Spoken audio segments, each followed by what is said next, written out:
Hi friends, good morning. আজকে সোমবার আর আজকে আমরা যাব বেটুর মামা বাড়ি যাব। তো ওখানে রথের মেলা হয় দোল পূর্ণিমা সময়। তো ওর বাবা বেরিয়ে চলে গেছে 7:20 রানী শিরোমণি ধরেছে। তো আমরা অত তাড়াতাড়ি যেতে পারবো না বলে বাচ্চা নিয়ে তো সেই জন্য একটু দেরি করে যাচ্ছি, 9:30টার দিক করে। আর ওর কাকাই আমাদের দিতে যাচ্ছে। তো চলো আবার তোমাদের সঙ্গে দেখা হচ্ছে। আমরা স্টেশনে চলে এসেছি। আমরা টোটো করেই এসেছি। ওর দাদুভাই একটা টোটো ঠিক করে দিয়েছিল। আর অন্য সময় স্কুটিতে আসি, যেহেতু ওর কাকাই স্কুটি চালায়। কিন্তু কাকাই যেহেতু আমাদের সঙ্গে যাবে, তো আমি, আমার বেটু আর ওর কাকাই তিনজনেই স্কুটিতে করে আসছি। তো ওর কাকাই পাঁচকড়া পর্যন্ত ছেড়ে আবার ব্যাক করবে। তো চলো তোমাদেরও আমি সঙ্গে করে নিয়ে যাচ্ছি।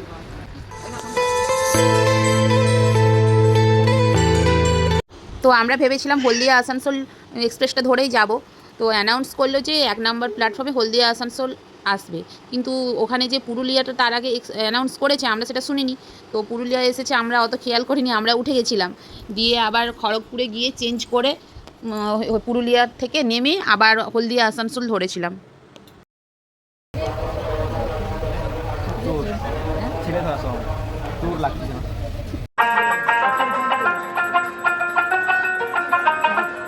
ওই 10:30 নাগাদ করে আমরা পৌঁছে গিয়েছিলাম। আর ওই দিক থেকে মা টোটো নিয়ে এসেছিলো। টোটো একদম আমাদের বাড়ি পর্যন্ত নিয়ে যাবে। আর এদিকে ওর কাকাই আমাদেরকে নামিয়ে দিয়ে আবার মিদনাপুর লোকালে উঠেই ব্যাক করবে। তো দেখি, মা মনে হচ্ছে উড়ালপুলের উপরে দাঁড়িয়ে রয়েছে। তো আমরা দেখা করে আবার তোমাদের সঙ্গে কথা হচ্ছে।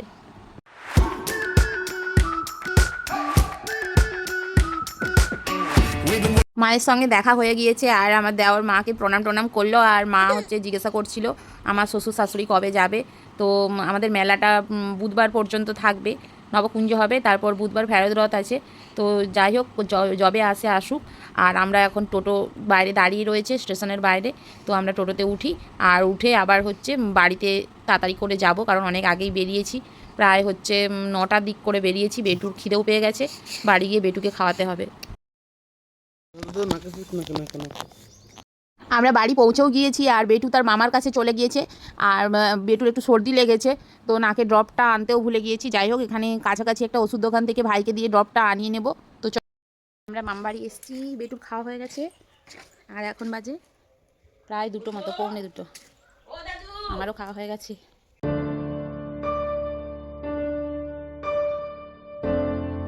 সন্ধেবেলা ওর ছোটো মিমি এসেছিলো, আমার ছোট বোন বিহারে থাকে। তো ওর শ্বশুরবাড়ি আমার মানে আমাদের বাবার বাড়ির একই গ্রামে। তো ওখান থেকেই দেখা করতে এসেছিলো। দেখা করে আবার বাড়ি চলে যাবে। সেখান থেকে আজকে রথের মেলা আছে, তো মেলাতে গিয়ে আবার দেখা হবে। এটা হলো একটা মস্ত বড় ওল। এই ওল গাছটা আমার বাবা লাগিয়ে দিয়ে গিয়েছিল। আমার বাবা তো নেই, 2 বছর হলো মারা গিয়েছে। তো ওলটা অনেক বড় হয়ে গিয়েছে। মা খুলছিল, যেহেতু বোন এসছে আমি বাড়ি নিয়ে যাব আর সবাইকে দেবে মেজদিকে। তো ওলটা বিশাল বড় হয়েছে।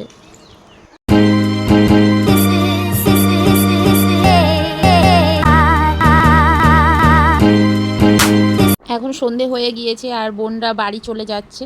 আবার হচ্ছে মেলাতে গিয়ে দেখা হবে। আর আবার আমাদের একটা প্রোগ্রাম আছে দিদির বাড়ি যাওয়ার। তো সেখানেই একসঙ্গেই সবাই যাব। সেই জন্য বোন এবারে আমার মানে বাবার বাড়িতে এসে আর থাকতে পারেনি।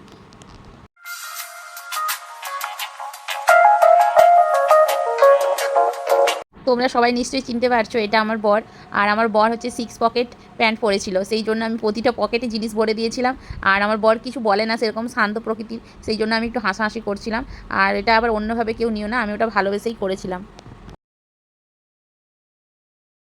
এখন রাত্রি হয়ে গিয়েছে, আমাদের ভাত টাত সবার খাওয়া হয়ে গেছে, উপরে শুতেও চলে এসেছি।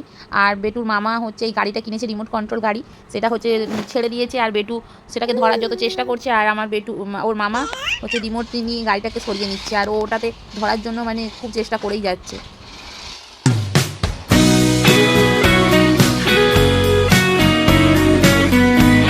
তো বেটু খেলুক, খেলা হয়ে গেলে আমরা সবাই ঘুমিয়ে পড়বো। তো আজ এই পর্যন্ত। সবাইকে গুড নাইট, টাটা, বাই। সবাই ভালো থাকবে, সুস্থ থাকবে।